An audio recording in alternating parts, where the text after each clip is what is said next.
My presentation this morning is going to be based on some questions that were asked by one of us, somebody who recently became a part of the fellowship, had some questions to ask and some points to make, maybe more points to be made than questions to be asked. But in some of the things he said, I don't fully agree. And I promised that we would discuss it here on the platform here because it's too much to write. So I'm going to try to look at the topic this morning, and I'm going to entitle the presentation Adam's Heritage. Adam's Heritage. And first of all, let me give you a kind of background to what our brother shared. You know, he believes that, or he presented the idea that Jesus had to partake of Adam's what he called Adam's fallen spirit. Adam's fallen spirit, if I may put it that way. I believe we can categorize it as a carnal mind. He believes Jesus had to be born in a condition where he was infected by Adam's fallen spirit.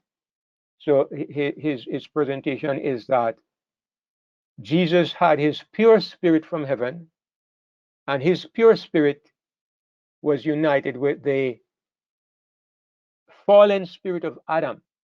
That's how we put it. And so Jesus had within himself, in his spirit, not in his flesh now, but in his spirit, this fallen nature. And that both the fallen spirit and Jesus' own spirit that came from heaven were joined together. And his reasoning is that this had to be because Jesus had to take our fallen self upon himself. Otherwise, he could not have delivered us from it. And I suppose sometimes we have heard similar ideas, and I want to address that today. Now, I'm not going to look at the points that our brother made point by point. What I'm going to try to do, I'm going to try to present maybe again my understanding of this issue. And hopefully, by looking at this understanding, the questions that were raised can be answered. What I'm also going to do, I'm going to ask that if we have questions or comments to make, I'm going to make sure that this afternoon we have ample time to discuss it. All right, I'm going to leave this afternoon for discussing it because I imagine our brother might want to discuss it further, but I will leave this afternoon open in case there are questions or further discussion in particular. If there are questions that we need this morning for clarification, I always say, if we need clarification, then you can go ahead. But please don't, I'm asking you not to interrupt otherwise. The reason being that, you know, we only have 1 hour. And I don't want to have to curtail or cut what I'm saying short because of, you know, distracting discussions are being taken off into a side trail. So please, just leave them till this afternoon. So I'm going to look at the question of Adam's heritage. That's what I want to title the presentation this morning. Let me go to my Bible and we'll build from there. So the first thing I want us to look at is the question of what is humanity's problem? I know that for most of us, some of what I'm going to be looking at is simply revision.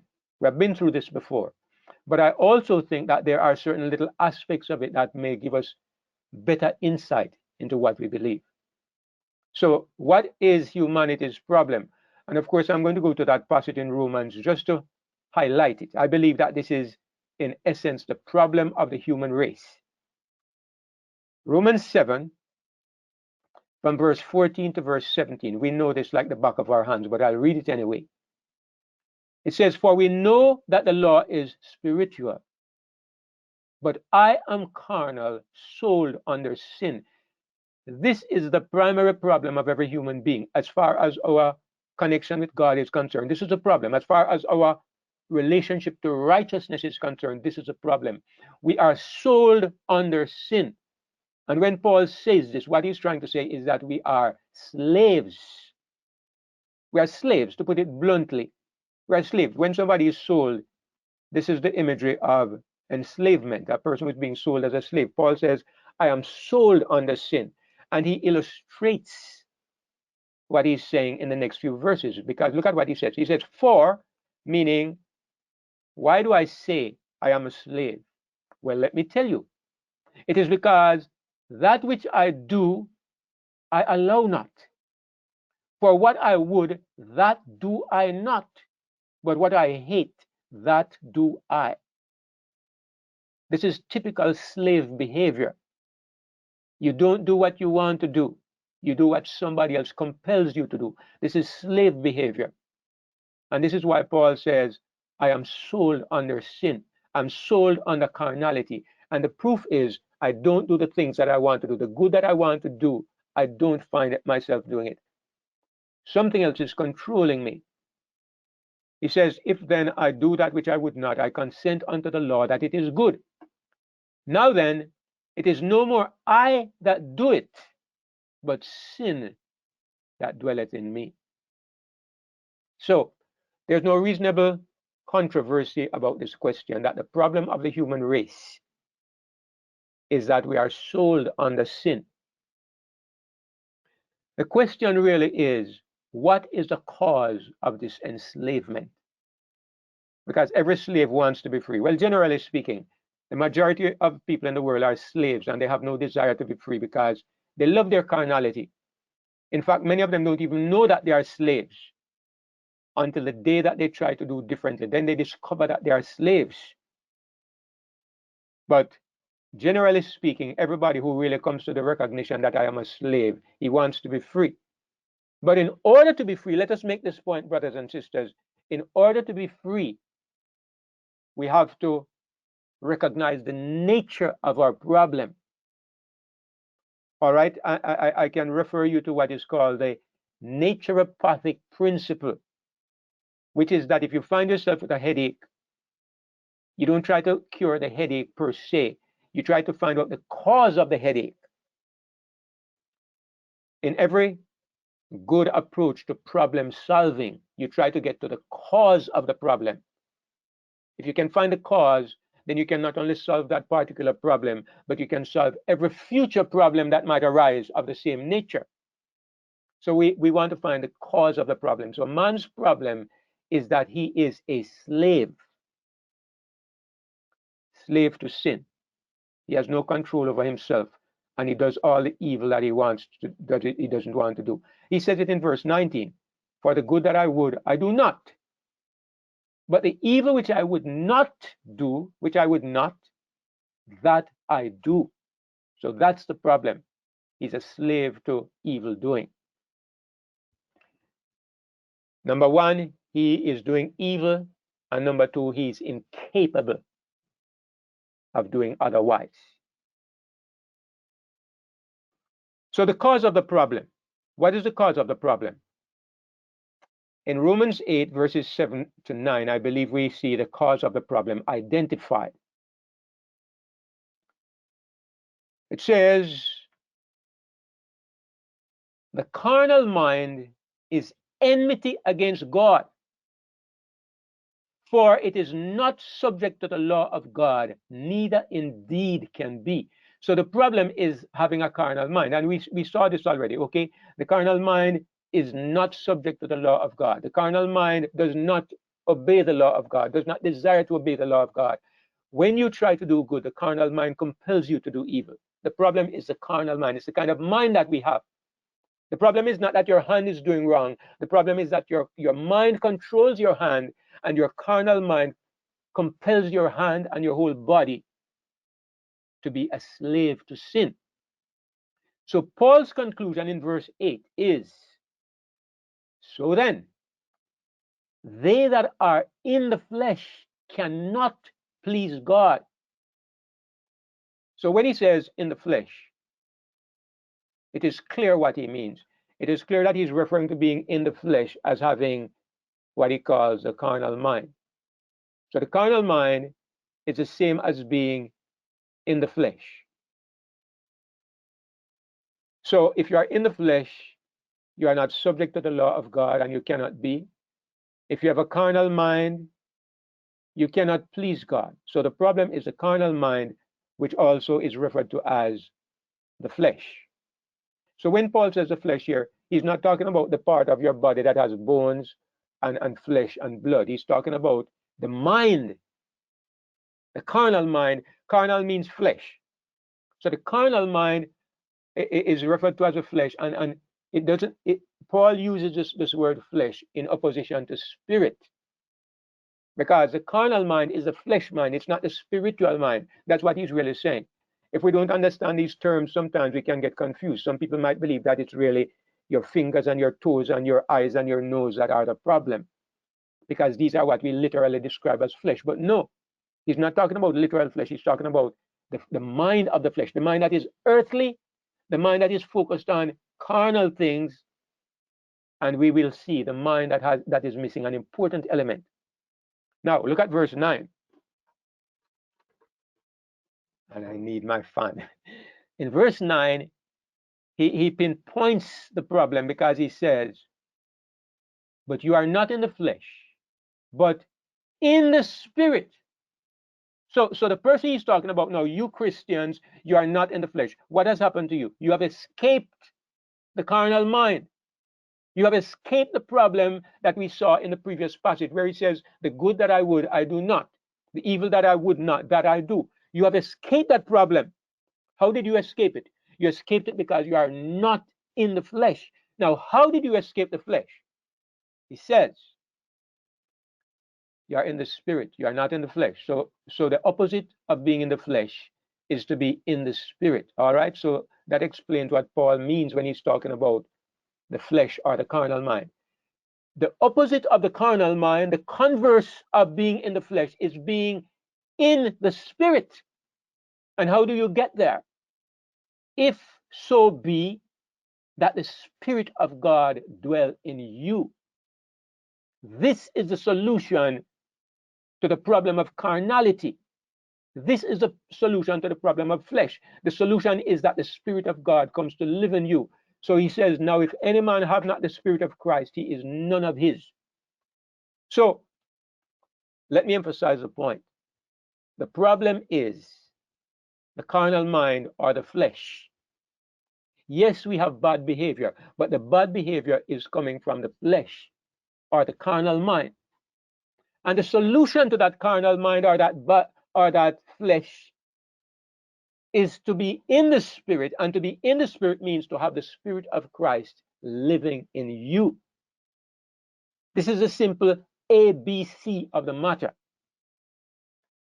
In Mark 7 and verse 21, Jesus made it clear when he says,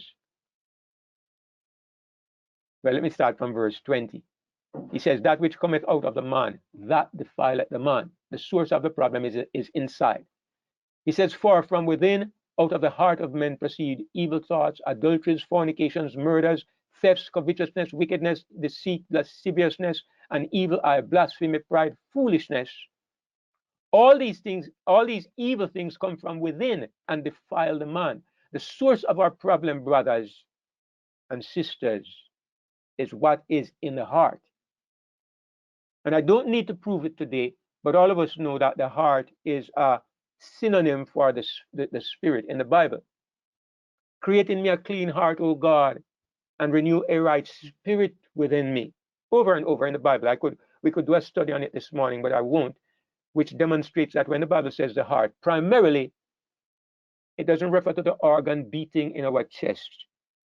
It refers to the spirit of a person. It refers to it as the heart. So Jesus says, from out of the spirit of men, these things come. Adultery. You think it's your body that commits adultery. No. The problem is your heart. Fornication, murder. It's not your hand that commits murder. Your hand is simply carrying out the impulses of your spirit. What is in your spirit is manifesting itself in the things you do.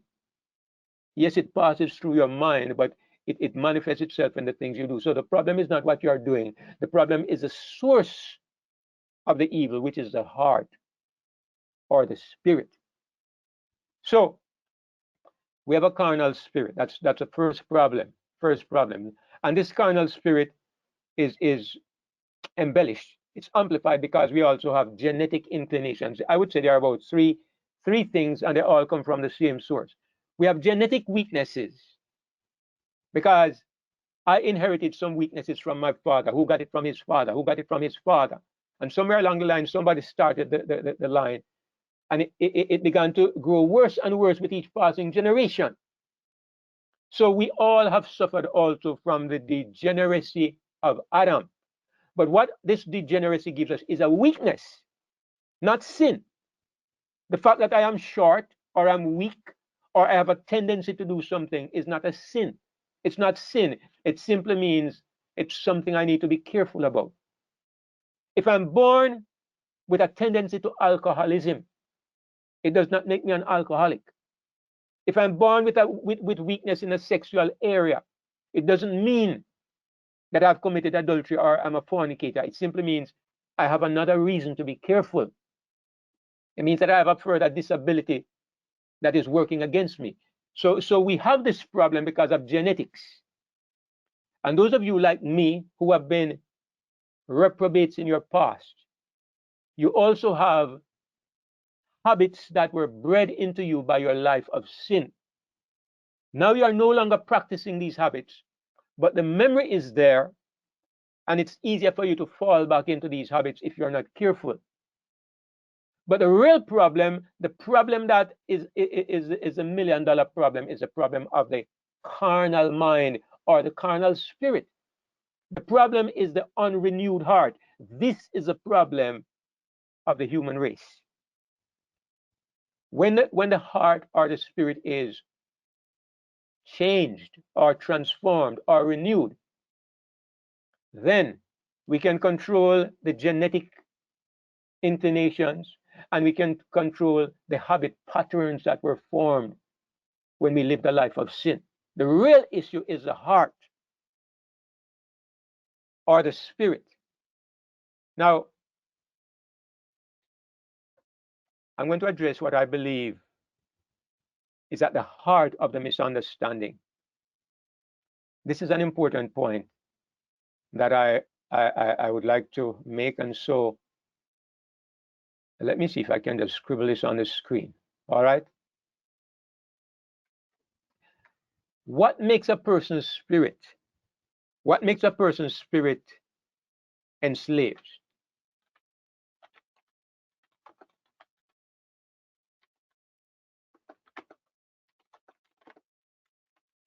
All right, maybe what makes a person's spirit enslaved? What is the nature of that enslavement? Now, our brother, the person who posed these questions to me, he believes that the spirit is enslaved because it became corrupted. What does corruption mean? It means that something is taken and it is perverted, it is spoiled, it is degraded. Like, for example, I know that my physical nature is corrupted, it's degraded, it's degenerate. I am not as strong as Adam was. I'm not as strong as my foreparents. My immune system is not as strong as my foreparents. I'm going downhill. The faults that they had in their lives have been multiplied and passed on genetically. My genes are mutated, and some of them are perverted in ways that my foreparents didn't have. So my body is corrupted. My physical structure is corrupted. Is my spirit corrupted in the same way? Now remember that a person's spirit is not passed on. It is not conforming to the laws of genetics.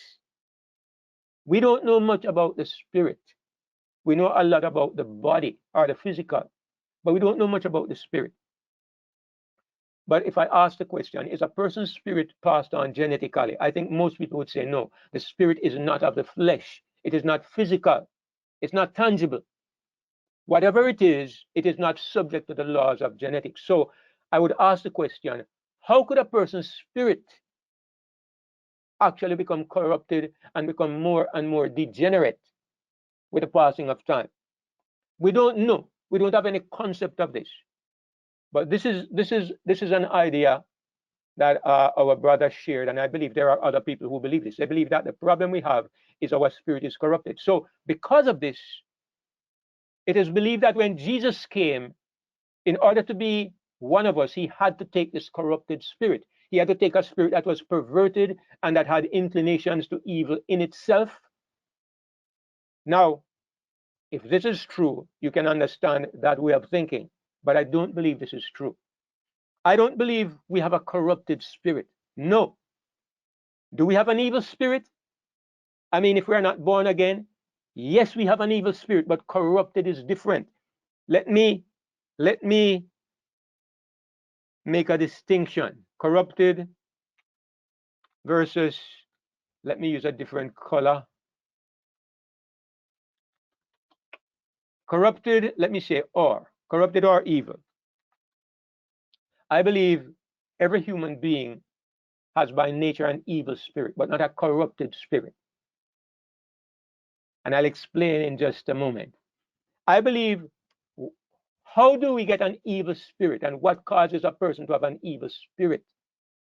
Let me write it down also in another color so we can get the distinction. It is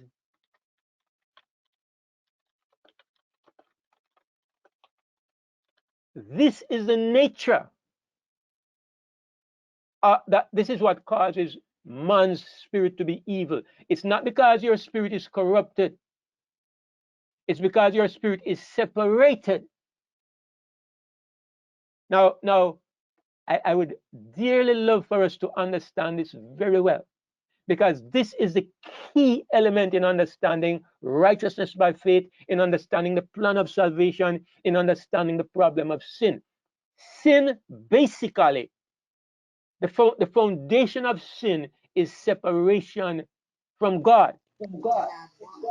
To record it. I thought it was.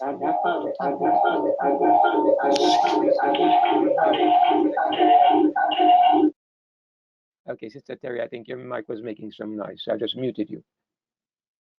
So please understand that the word corruption, it carries the idea of being degraded. It's like when somebody dies. First of all, the body is there, but then as decay begins to set in, it begins to rot and to stink and to grow worse and worse. That's the idea we get from the word corrupted. When Adam fell into sin, did his spirit begin to degrade and to get worse and worse? I don't believe so. I believe that all that happened to Adam was that his spirit was left alone. Now, when your spirit is left alone, what is the condition of your spirit? Does it need to go into a state of degradation? No. Every spirit without the Spirit of God is automatically self-centered. The only spirit in the universe that is by itself good, by itself selfless, is God's spirit, is the divine spirit. And when I say God, I am including Jesus Christ, because Jesus Christ is also a divine being, the begotten Son of God the Father. When Jesus said to the rich young man, "Why do you call me good? There is none good but one, that is God." This to me is the foundation. Yeah, hallelujah. Yes, Sister Marcy. This is a foundational principle of righteousness by faith. Nobody, nowhere is good except God. Now, the Bible does not say this as a matter of academic interest. It's there in the Bible. Jesus said it because it is true. He was making a point. And the Bible does not just say it in one place. If you go to Revelation 15 and verse 4, the beings in heaven are singing, "Thou only art holy. Thou only art holy." Why do they say this if it is not true? God is the only holy being in the universe. And when we understand this, it it brings to our mind the great essential that if I want to be holy, if I want to be good, I have to seek God. I can't look anywhere else. I can't look in myself. I can't look in discipline. I can't look in meditation or in any of these self-improvement ways. That is nonsense because God alone is good. God designed the universe to be good in union with God. The universe was built to be a good universe as an extension of God's being. Now, this is a great truth that many people do not recognize, and that is why there are basically still there are still so many people who are seeking in self-righteous ways, and they think that they are seeking righteousness because they are trying to do good, but they are trying to do it by human improvement, by human development. But this is the important point. Sinners do not have corrupted spirits. They simply are in a state where they are without God. You don't need corruption if you are without God. You are already corrupt by, well, let me not say corrupt because God didn't make us corrupt. You are already helpless. Let me put it that way. You're already hopeless. You're already incapable if your spirit is not united to the Spirit of God. Brother Tony, you have a question. You can go ahead.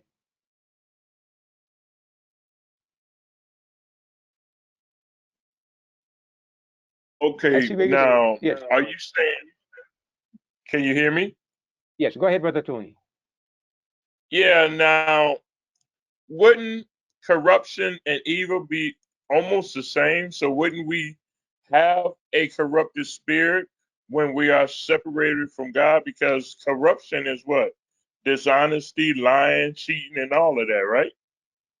All right. In that sense, Brother Tony, I would agree with you. However, the reason why I'm making a distinction is because normally when you talk of corruption, you mean that something in its natural state has been degraded. Normally, the word means in your present state, you're okay, but then you become degraded and you become corrupt. Now, I'm saying that man's natural state is a state of evil. You don't need to become corrupted in order to become evil. Our natural state is a state of evil. In order to be not evil, we have to move from our natural state to the unnatural state of union with God. That's what I mean, Brother Tony. Without God, nobody needs to be degraded. Nobody needs to be corrupted. You simply need to be yourself. That's the point I'm making. So, for us to become righteous, for us to become good, we have to move away from what we are naturally. Yes, Brother Ian. Yeah, but following what Brother Tony asks, I tend to agree with what the question is asking. If you don't have God, then our spirits are naturally going to be corrupted. Yes. However, the reason I'm making this distinction is because when you talk about corrupted, as I said, you are speaking about something moving from its natural state to an unnatural state. That's the technical meaning of the word corrupted. So what is the natural? But what is the natural state of a man's spirit? The natural state, I think the natural state is how God made us in the beginning, with God with us. And then when we separated from God, then we become corrupt. Okay. So we move from that natural state where God made us to an unnatural state where he did not make us. Let me define again.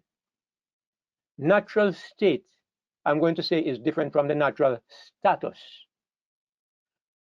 Man without God is in the natural condition of humanity. What I mean is, this is the way man is. When God comes to unite with you, this is the natural status that God desires. This is how God intended that thing should be. But if you say man in his natural state, you have to look at man without any addition. God is an addition. So we are looking at man without any addition. That's what I mean when I say the natural state of a person. And yes, you're speaking from the point of after sin then. Because what about before sin when God made Adam? He wasn't, what state was he in? What I'm asking is, when you take away any addition, An addition is something that is not man. All right? An addition is something that is not man. It doesn't matter that the fact that God intended it to be this way. But I'm looking at man in its pure state, which means man as man. Man with God is not man in the pure human state. All right? Man with God is man plus something. And it's important to understand this because the point I'm making, and I don't want to prolong it really. Let's leave the questions till later if we're not going to resolve them. But the point I'm making, and it's important that we understand it, the point is that is man capable of doing what needs to be done? Is man's problem a degradation of what he is, or is man's problem something missing that can help him to rise above what he is? This is the point. Okay, so if we leave that, let's leave the technical argument and then maybe later we can discuss it some more. All right. My point is I want to isolate humanity in order to demonstrate that humanity has no capability or no qualities in itself. Man doesn't need to become worse. Man just needs to be man. That's what I'm saying. We don't need to become worse. We just need to be ourselves. And it's important to understand it because the idea is that the problem with man is that he went from being good to a degraded condition of humanity. Later on, as we proceed in this study, I'm going to show you why it is important. All right, but just hold the question and remember the point I've made, and we will see why it becomes relevant in a little while. So I'm going to look at something else here now. I'm going to post it where we can all see it. Let me see if I can get it on my writing board.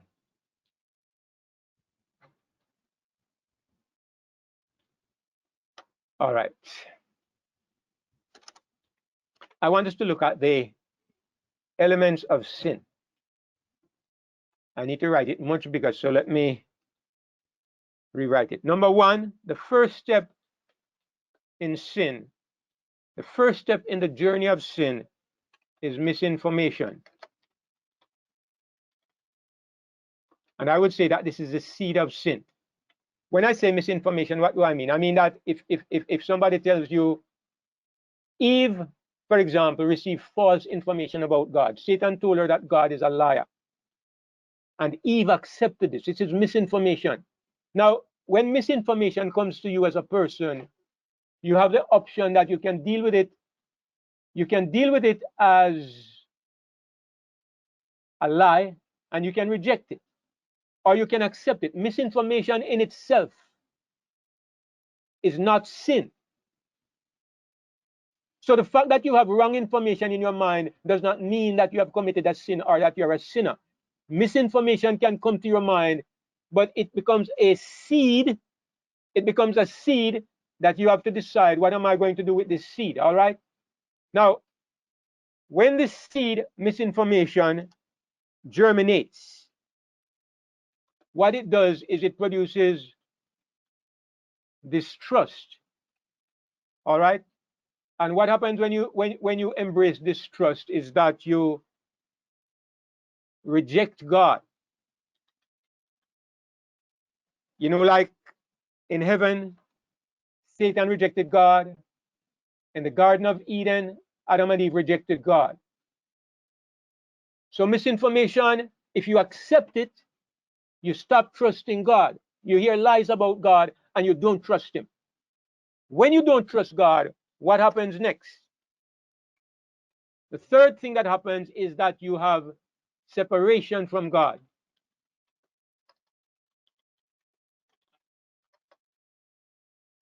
And what I would refer to this is that you enter a state. You enter the state or the condition of sin. Now, this is something that people debate about. What is sin really? But I'm going to say that the sin is really a state or a condition, and I'm going to prove it in just a moment. But the state of separation from God is a true nature, is a true state or condition of sin. And when you have experienced this condition, what happens next is that you become carnal. And carnality is a consequence. Carnality is a consequence of your separation from God. And then you go on to the fifth condition, which is transgression. Or we could refer to it as evil behavior. And what this transgression is evidence. It's evidence that we are carnal. It's evidence that we have been separated from God. Now let's look at this again a little more in detail. I just want to make sure we get the point clearly. The sequence of sin. Let me write that down. The sequence of sin is that it starts with misinformation. Now, at this point, you don't have a problem yet. It might become a problem if you're not careful. Somebody comes and tells you lies about God and you begin to believe it. Then it becomes a problem because it's a seed that is planted. And if you allow that seed to germinate, what happens is that you end up rejecting, you end up distrusting God. You don't trust him. And when a person doesn't trust you, they keep away from you. And if you keep away from God, the result is that you are separated from God. And when you are separated from God, you enter into the state of sin. Because remember, without God, what can you do? Nothing. Without God, you have a carnal mind. You can't do anything. Your spirit returns to its natural state. The natural state of a spirit without God is to be carnal. Carnality comes because you have separated from God. You become carnal. Not because you become degraded in your natural state, but because you are separated from the only one who can cause you to be better. And so this is a consequence. This is not sin. This is the consequence of sin.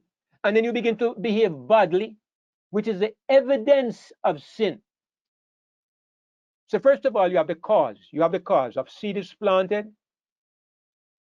That is the initial step. Then you end up rejecting God. This is the cause now that leads to you being separated from God, which is sin itself. I believe that this is really what sin is. This is what sin is. And it's true. It's true. Brother David. Just a minute, Brother Arthur. In its true understanding, sin is separation from God.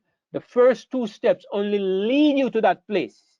And the next two steps only reveal where you're at. This is the real problem. And I'm going to prove it in just a moment. Brother Arthur, yes, go ahead. So you're saying then that we were born in a naturally degraded state without the addition. It doesn't matter what we do, we cannot be in harmony with God. That's exactly where I'm going, Brother Arthur. I haven't quite gotten there yet, but that's where I'm going. So your question kind of leads me to segue into that point, because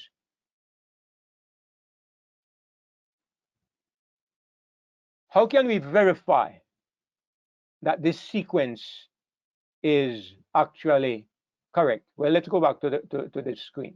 How can we verify? What I'm going to ask you is to look at this screen, and I'm going to ask you, where does Adam fit on in this sequence? Where did Adam begin, or Eve for that matter? Adam and Eve went through every one of these steps. It started when Eve listened to the serpent. The next step, she stopped trusting God. The third step, she rejected God or separated from God, which led to them being carnal, and it led to disobedience. Because you don't disobey. Carnality breeds disobedience. Disobedience is the evidence of carnality. Paul says the carnal mind is enmity against God. It is not subject to the law of God, and it cannot be. Eve was not subject to the law of God because she allowed herself to become carnal by listening to the serpent, accepting what he said, losing her confidence in God, and separating herself from the direction of God's Spirit. Now, this was Adam and this was Eve. Now, let me ask you a question. You don't have to answer, but you have to think about it. Where did you begin on this sequence? And where did you begin? You began when you were conceived, right? David says, behold, I was shapen in iniquity. In sin, I was born, I was conceived in sin, shapen in iniquity. Something like that. When did that begin? Did it begin with misinformation? No, you and I didn't pass through that course. This is what Adam did. Were we born distrusting God? No. When you were born, you neither trusted nor distrusted anybody. Were you born separated from God? Absolutely. This is where we enter the picture. We started at level 3. And as a consequence, we were carnal, and obviously, as a result, transgression appeared in our lives. So we do not start where Adam and Eve started. Well, you can say a grown person, yes, they can go through this sequence, right? But you're already born separated from God, and you just add mistrust and misinformation to it, right? So this is the condition of a person who is an adult. But you have to understand what sin is. You have to look at our state as children, as infants. An infant is born in a state of sin, because the Bible says one man's sin and death passed upon all. By one man's transgression, all of us became sinners. Romans 5 and verse 18. By one man's transgression, all men became sinners. So children are born sinners, not because they are unbelievers, not because they have bad information. Children are born sinners because they are born separated from God. This tells us what sin really is. The second way we can know what sin really is to ask the question, how does God solve our sin problem? To understand the problem, you must understand the solution, right? Let me go back to my screen. Let me go back to my Bible and remind us of what we read a little earlier on. How does God solve the sin problem? Remember what he said. But you are not in the flesh, but in the spirit.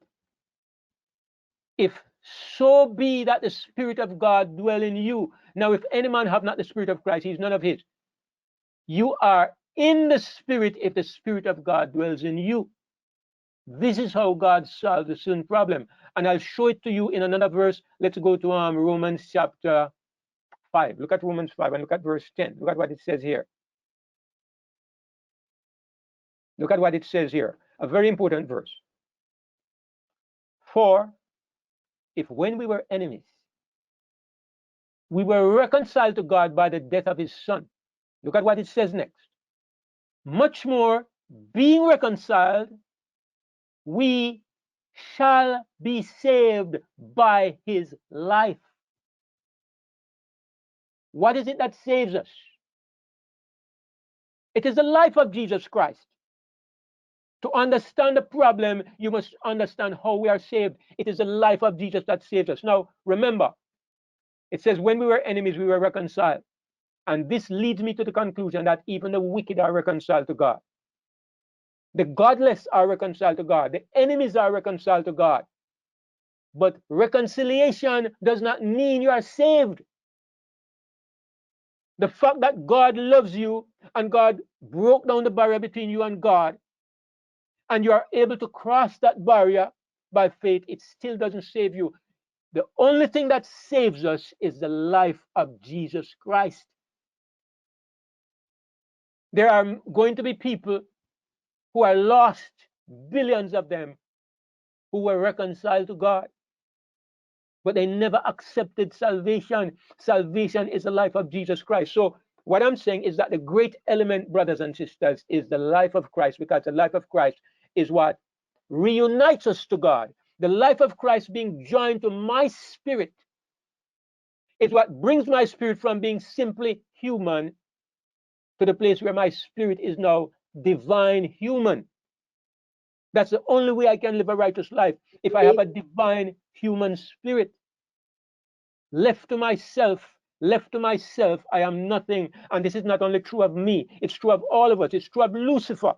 It's true of Gabriel. It's true of everybody in the universe except God and his only begotten Son. Brother David, Yes, Sister Maria.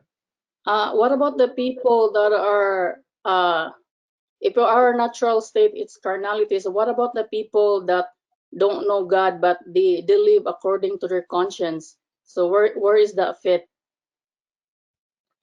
Those people I'm going to put in the category of Old Testament believers. Old Testament believers were justified, but as we are told in Hebrews chapter 11, they never received the promise. They will have to receive it in the resurrection.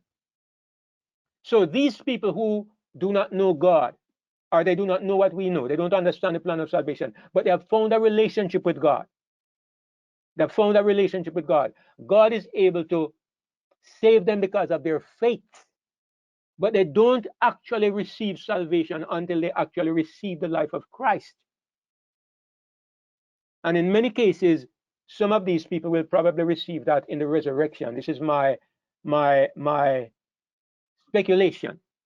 But if God is going to save them, they have to be saved by receiving the life of Christ. They are going to receive something they never even understood or knew about, but they are entitled to because they have faith in God. And mind you, I don't think there are many such people. There may be a few of them, but not many. Because without understanding what God did for us through Jesus Christ, it's very difficult for a person to come to a place where he actually knows God in a saving way. But that's what I would say, Sister Maria. Uncle David, Yes, Dario. I have a question. When Paul said the man who was carrying on with his father's wife, I believe, when he said turn his body over to or turn his body over to the devil, so that his spirit can be saved. Now, such a person, his body he might have been, I guess, involved physically in sin, but his spirit was saved. Could you explain that for me again? Okay, it's a little bit off. Sorry, it's off topic. Sorry, Yes. I can wait if All right, if you that's can wait till this evening, because I don't want to get dragged off into a sidetrack true. at the moment. No problem. No problem. All right, so let me just, David, before I go, yes, who is that? Brother Joel or Brother Wayne? Brother Joel, before you leave it, because it's right where you're making a comment, and I'm not straying from the topic at all. Yes. It's just something that you and I spoke about recently that I don't think I understood as clearly as you were trying to put it. But I'm understanding now that you're saying that the propitiation of God, which is how we come into a reconciled position, as it says there in Romans 5, verse 8 and 9, is by the blood of Christ, and that is for everyone. Yes. But for us coming into and receiving the justification that we see in Romans 5, verse 1, which is by faith, is a little bit different than the justification that we see by the blood in verse 8. So, Romans 5, we have justification by faith. In Romans 5, verse 8, we have justification by the blood. The Yes. justification by the blood is for the whole world. The justification of faith is what allows us to receive the life of Christ, though. Do Yes, I Brother Joel. understand you correctly? Yes. All And right, thank you. if I may put it another way, there is a legal aspect to God's right to save humanity. There's a legal impediment to God saving humanity. There's a legal impediment. I'm going to comment on this in a moment. Legally, the impediment has been removed for every human being. Legally. However, there's also an experiential component, and experientially, only believers experience this. But I'm going to comment on it a little bit more in just a moment. I am very grateful for this, David, because I now understand better what you're saying. I was only looking at the justification of faith. I did not notice the justification of the blood. So I appreciate it. Thank you very much. Okay, Brother Joel. So we just look at the sequence of sin, and just to certify the reality or the truthfulness of what we looked at, I want to look at the other side of it, which is the sequence of righteousness. Okay, so What is the converse then? Where do we begin? It starts with information, whereas falling away started with misinformation in the case of Adam.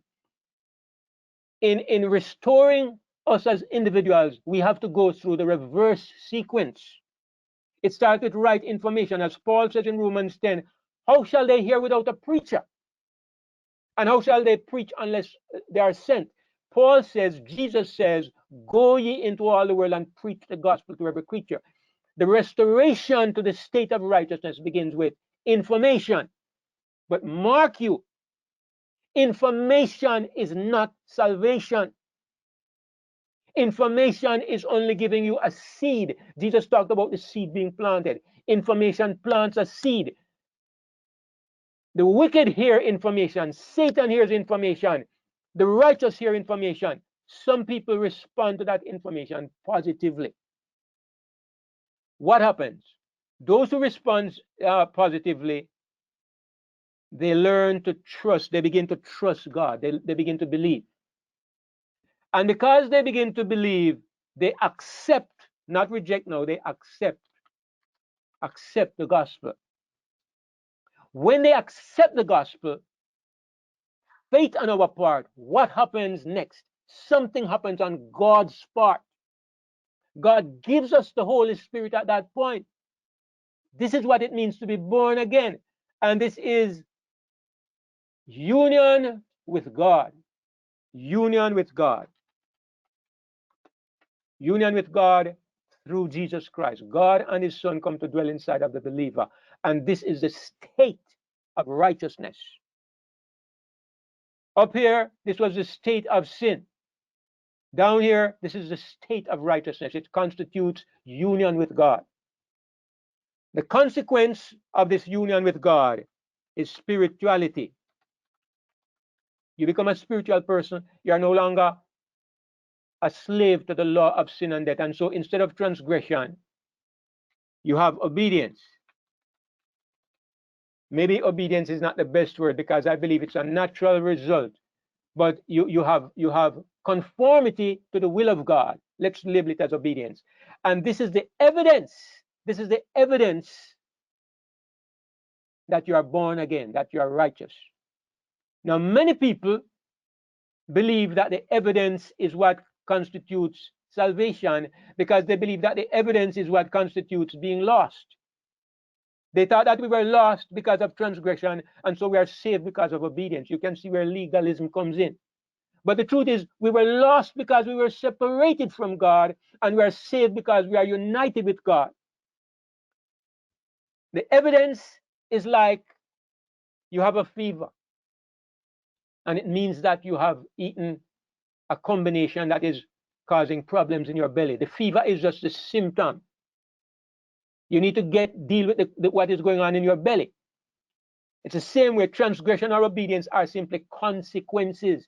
To deal with the problem or to obtain the solution, go to the real answer, which is Jesus Christ. He says, abide in me. Without me, you can do nothing. With me, you bear much fruit. It is union with Christ. The answer is to be born again of the Holy Spirit. This is the answer. And there is no other answer to the problem of sin.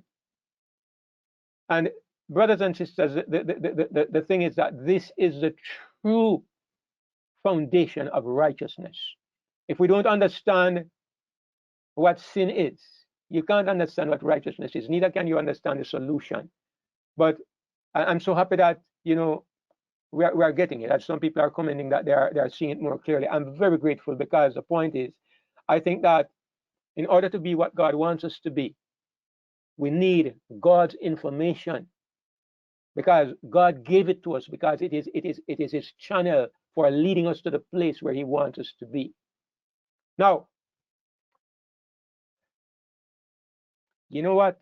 I have about half of this message that I still want to deal with, and I see it's now 11:30.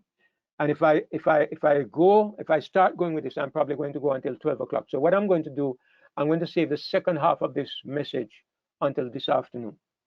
I know there are going to be questions and there are going to be comments, but I'm going to try to order it in such a way that we still maintain the order that we had this morning. At the same time, I'm going to try to make sure we are getting our questions and our comments. But I believe it's very important that for everybody to understand we have an orderly way of doing things. So I'm going to stop at this point with having received the assurance that most people are understanding. I'm going to say thank you, Father, for making this clear. And I hope that our brother, I don't know if he was in the room today, but I hope he was, and that he could see or understand what I'm trying to say, as well as the rest of us. Happy Sabbath, everyone, and today I'm singing Be Mine, inspired by Ezekiel 16.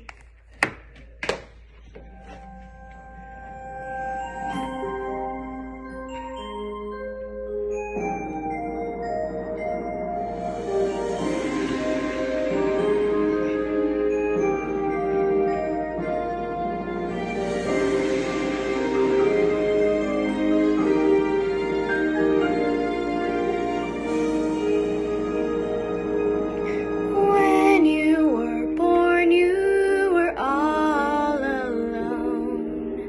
Nobody washed you or carried you home. Nobody wrapped you in swaddling cloths. To the beasts of the field you were thrown. I saw you as I was passing by, tiny and helpless and ready to die. I saw you struggling in your own blood, and I couldn't just turn away. So I stopped there and I called you and walked to your side, and I took you and I fed you that you might not die, and I kept you and I cared for you that someday you might be mine.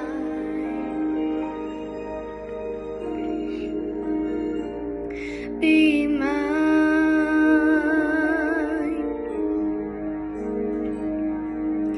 I made you thrive like a plant in the field. The wounds of your birth were finally healed. I watched you bloom into maturity. You looked like a beautiful queen. You grew very beautiful under my care, but still I could see you were naked and bare. Again I passed by you, and then it was clear that your time was the time of love. So I stopped there and I called you and walked to your side, and I spread my wing around you, my beautiful bride, and I made with you a covenant, and from that day you were mine. You were mine. I washed you with water and clothed you with silk. I fed you with food rare and fine. You succeeded to royalty, and your beauty was such that all nations could see you were mine.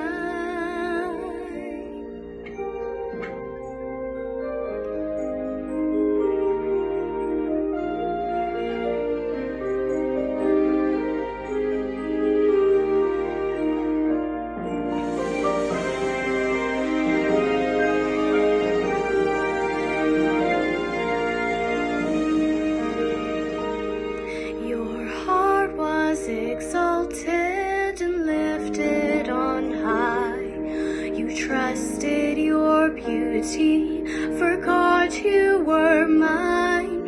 You defiled yourself with whomever you chose. Your covenant with me you broke,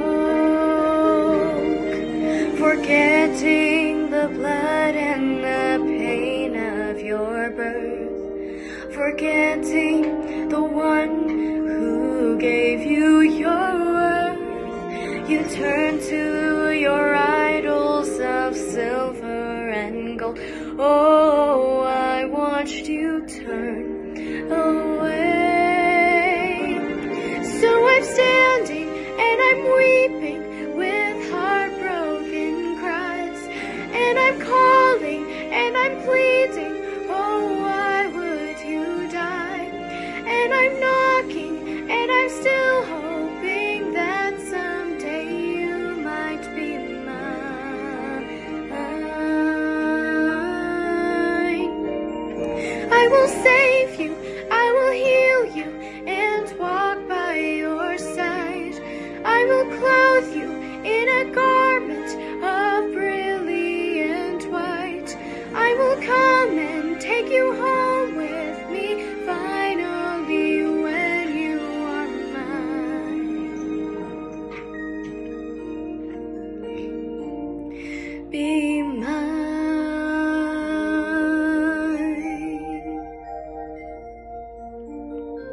Thank you for listening.